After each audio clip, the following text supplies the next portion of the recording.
Pada video ini saya akan menunjukkan bagaimana kita membuat satu program lengkap machine learning, yaitu dengan format neural networks. Kita menggunakan semua persamaan yang kita sudah turunkan dalam video-video sebelumnya. Pada video sebelumnya kita sudah menyelesaikan semua proses ini untuk menurunkan rumus-rumus untuk backpropagasi.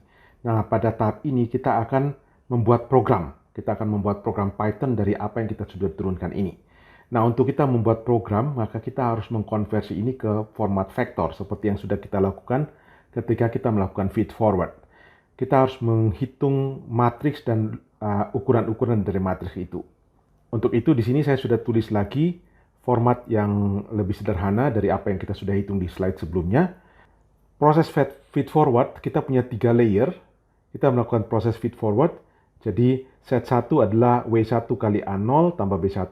Kemudian A1 adalah sigmoid dari Z1. Demikian juga layer 2, layer 3 sampai kita dapat A3. A3 itu sama dengan Y hat. Kita hitung loss-nya, kita hitung cost-nya. Sesudah itu kita sudah bisa menghitung backpropagasinya, yaitu DZ3, A3 kurang Y, DZ2, kita hitung juga DZ1. Proses ini namanya proses backpropagasi. Nah, setelah proses backpropagasi, kita melakukan proses update. Kita menghitung W1 yang baru, B1 yang baru, W2 yang baru, B2 yang baru, dan W3 yang baru dengan persamaan yang sudah kita ketemu di video sebelumnya. Nah, ada satu hal yang saya ingin tunjukkan dulu di sini sebelum kita maju. Adalah persamaan ini, asalnya sebenarnya adalah W1 sama dengan W1 yang lama kurang learning rate kali del L per del W1. Nah, seperti yang saya lakukan, saya ajarkan dalam video sebelumnya, ini sebenarnya bukan del L per del W1, tetapi harusnya turunan dari cost per del W1. Tapi dalam kebanyakan machine learning orang tulisnya seperti ini. Tapi kita harus ingat bahwa ini sebenarnya harusnya del J per del W1. Del J per del W1 itu apa? Itu adalah rata-rata dari del L per del W1. Jadi nanti kita lakukan ini, tapi kita akan hitung rata-ratanya. Jadi ini kita akan hitung rata-rata. Nanti saya akan tunjukkan ketika kita melakukan perhitungan programnya. Saya akan hitung rata-rata. Ini juga nanti kita hitung rata-rata. Sama juga di sini kita akan hitung rata-ratanya.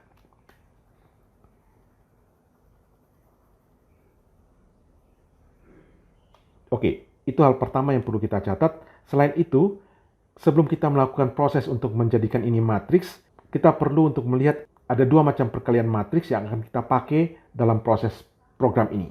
Jadi kalau saya punya matriks misalnya 2 kali 3, jadi A11, A12, A13, A21, A22, A23.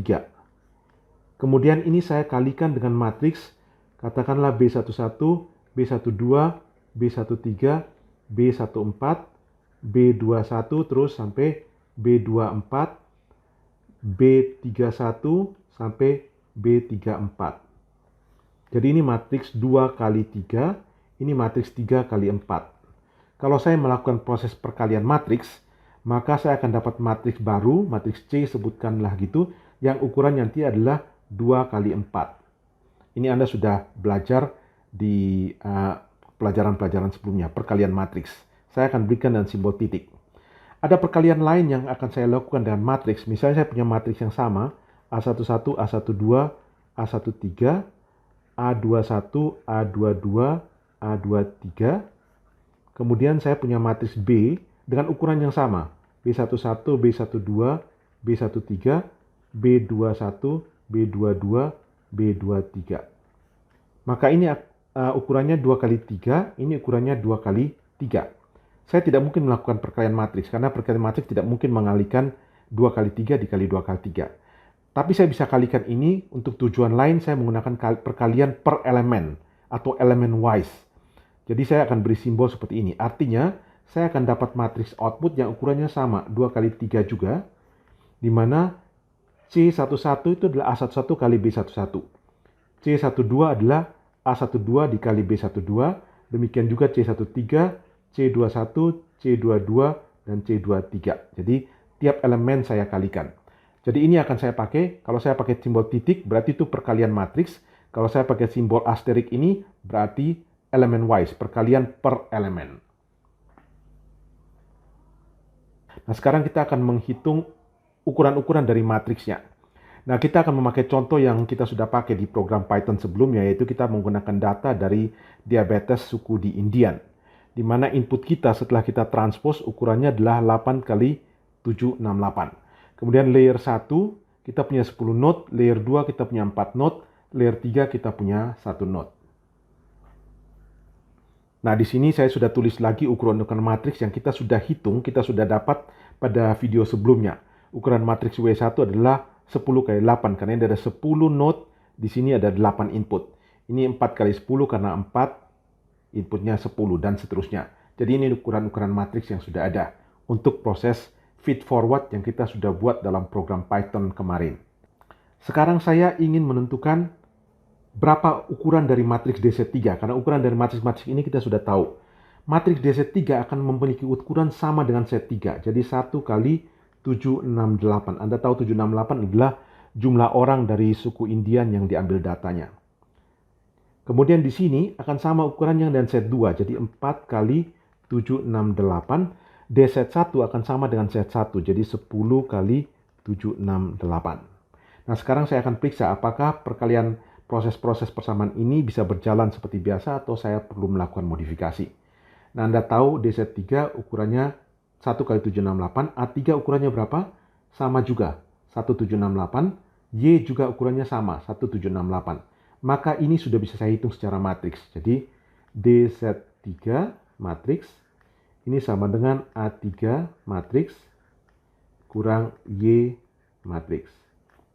Sudah bisa diproses. Nah, ini untuk mempermudah penulisan, saya tidak tulis tanda matriksnya, tapi Anda tahu ini maksudnya matriks. Bagaimana dengan yang di sini, DZ2? Maka DZ2, ini kalau kita lakukan prosesnya, kita hitung ukurannya nanti, maka ini saya harus lakukan adalah W3 ditranspose dikali dengan DZ3. Jadi ini perkalian matriks. Anda lihat di sini, ini ukurannya 4 kali 768. Yang W3 transpose, karena W3 ukurannya 1 kali 4, kalau ditranspose jadi 4 kali 1. DZ3 ukurannya adalah 1 kali 768. 1 kali 768. Jadi ini kalau saya perkalikan, hasilnya 4 kali 768, sama dengan di sini. Kemudian bagaimana dengan kali A2 dan 1 min A2? Ini saya lakukan dengan perkalian elemen wise. Jadi kali A2, kemudian dikali dengan 1 kurang A2. Nah, ini karena ukurannya sama persis, maka proses matriks ini bisa kita hitung.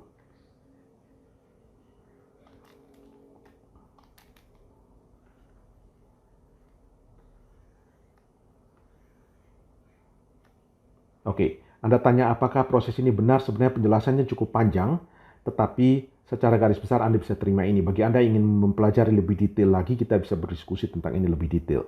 Dengan cara yang sama, maka kita punya DZ1 akan sama dengan perkalian matriks antara W2 transpose dikali dengan DZ2, kemudian perkalian elemen wise dari A1 dikali 1 kurang A1.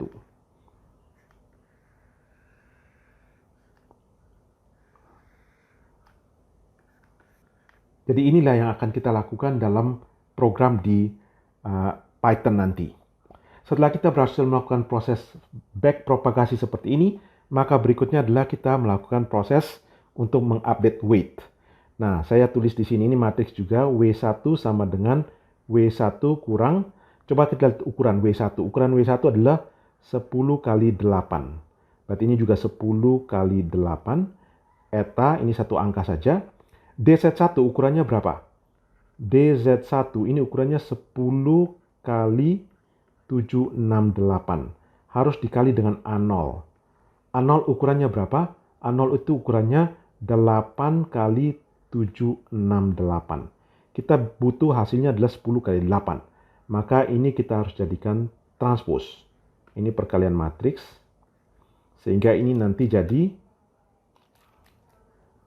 768 kali 8. Sehingga hasil perkalian ini jadi matriks 10 kali 8 sama dengan ini. Jadi prosesnya nanti seperti itu. Nah, seperti saya katakan tadi, seharusnya kita hitung rata-rata. Sehingga di sini kita harus kali 1/m. Inilah caranya kita menghitung W1. Bagaimana dengan B1? B1 sama dengan B1 kurang eta. Ini ukurannya B1 berapa? Ukurannya B1 adalah 10 kali 1. Ini 10 kali 1. DZ1 ukurannya berapa? DZ1 itu ukurannya 10 kali 768. Kita harus buat dia jadi ukuran 10 kali 1. Bagaimana caranya? Anda tahu kalau ukuran 10 kali 768 artinya ada 10 baris. Dan setiap baris panjangnya 768. Kita ingin buat dia jadi cuma seperti ini. Jadi ada 10 aja angka. Maka caranya bagaimana kita jumlahkan per baris. Setiap baris kita jumlahkan jadi angka ini. Baris kedua kita jumlahkan jadi angka ini. Jadi kita lakukan penjumlahan per baris. Sehingga di sini nanti perintahnya adalah jumlah per baris. Saya tulis saja jumlah per row dari DZ1. Nah, karena sekali lagi perlu dikasih rata-rata, maka kita kasih 1/m.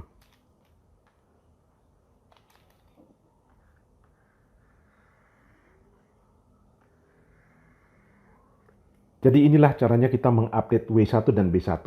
Sama juga kita mengupdate W2 akan jadi W2 kurang eta kali DZ2 dikali A1 transpose kali 1/m. Kemudian B2 ini sama dengan B2 kurang eta kali sum secara row dari DZ2 kemudian dikali 1/m. Sama juga di sini nanti W3 sama dengan W3 kurang eta kali DZ3 dikali A2 transpose kali 1/m. Kemudian ini B3 sama dengan B3 kurang eta kali jumlah secara row dari DZ3 dikali 1/m.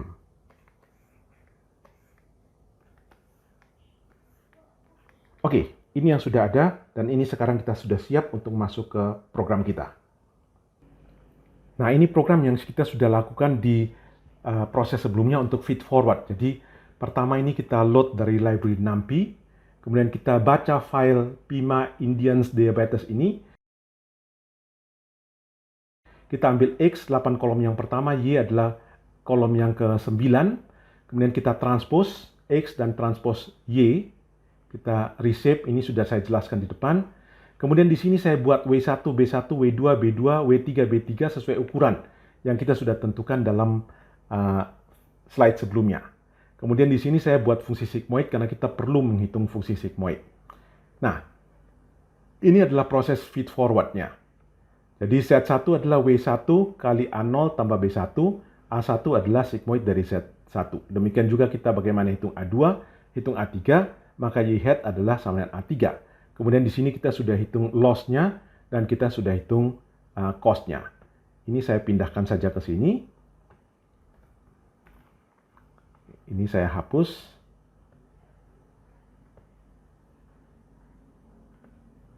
Oke, 768 adalah M. Saya ganti saja dengan M. Di sini saya misalnya saya baca M adalah shape dari Y yang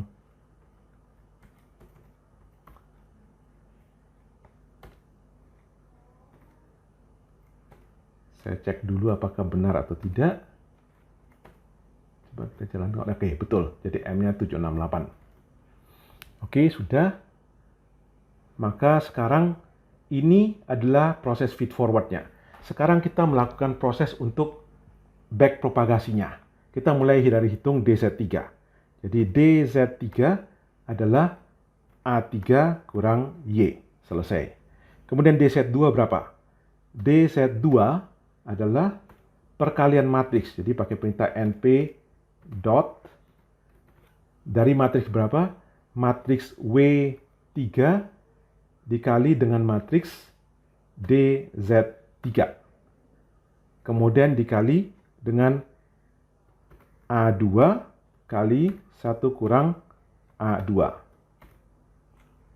Ini saya dapat DZ2, kemudian dengan cara yang sama, saya akan dapat DZ1. Jadi DZ1 adalah W2 DZ2, kemudian dikali A1, ini A1. Anda lihat di slide sebelumnya, ini yang kita hitungkan. Setelah kita hitung DZ selesai, maka kita sudah siap untuk mengupdate W1 dan B1. Nah, di sini saya sudah tulis. Jadi W1 yang baru adalah W1 yang lama kurang learning rate. Kita buat saja di sini learning rate sama dengan misalnya 0,001. Learning rate dikali perkalian matris antara DZ1 dengan A0 transpose dikali 1/M. Kemudian B adalah B yang lama kurang learning rate dikali jumlah dari DZ. Nah, jumlah secara baris, maka kita harus pakai perintah seperti ini. Aksi 91, artinya jumlah secara baris. Kemudian perintah ini adalah supaya nanti hasilnya ukurannya tetap sama, yaitu 10,1. Kemudian dikali 1/M. Dengan cara yang sama kita tulis untuk W2 dan B2, untuk W3 dan B3. Maka ini harusnya sudah bisa kita jalankan. Oh, ada error. DZ2. Di sini saya lupa transposnya. Oke, jadi Anda lihat lagi di slide sebelumnya harusnya ada transpose di sini. Ini kalau saya jalankan sudah bisa. Nah, ini prosesnya kalau saya ulang terus, saya loop terus dalam jumlah yang banyak, maka kita akan melakukan proses learning. Misalnya saya lakukan proses selama 2000 kali, yang ini saya geser ke tengah supaya dia jadi... Oke, jadi ini semua saya proses selama 2000 kali, kemudian saya print J-nya. Jadi saya mau lihat J-nya berapa setiap kali saya loop, saya iterasi, saya mau lihat J-nya berapa. Oke, sekarang coba kita jalankan. Nah, Anda lihat di sini sudah keluar. J-nya yang pertama 1,64, kemudian makin lama makin menurun, turun terus. Anda lihat terus turun sampai ini sudah 0,65 sekian. Kalau kita proses terus lagi, mungkin dia akan turun terus. Jadi dengan demikian kita sudah selesai melakukan satu program machine learning yang bisa menurunkan J-nya, menurunkan cost-nya. Nah, ini karena kita cuma punya 3 layer dengan konfigurasi seperti itu. Kalau kita punya layer lebih banyak, maka ini tentunya set 1 A1, set 2 A2, set 3 A3, set 4 A4, dan seterusnya. Jadi polanya sama, tapi Anda tinggal memperbanyak jumlah layernya saja. Oke, kita sudah selesai bisa membuat satu program machine learning dengan format neural network. Oke, selamat. Dengan demikian maka Anda sudah bisa membuat satu program machine learning dengan format artificial neural network yang lengkap dengan menggunakan Python. Jadi inilah program, Anda sudah bisa memprogram machine learning. Selanjutnya kita akan belajar bagaimana kita fine tuning, membuat perubahan-perubahan sedikit, kecil, agar machine learning kita atau artificial neural network kita ini belajar dengan lebih baik, belajar dengan lebih cepat, belajar dengan lebih akurat.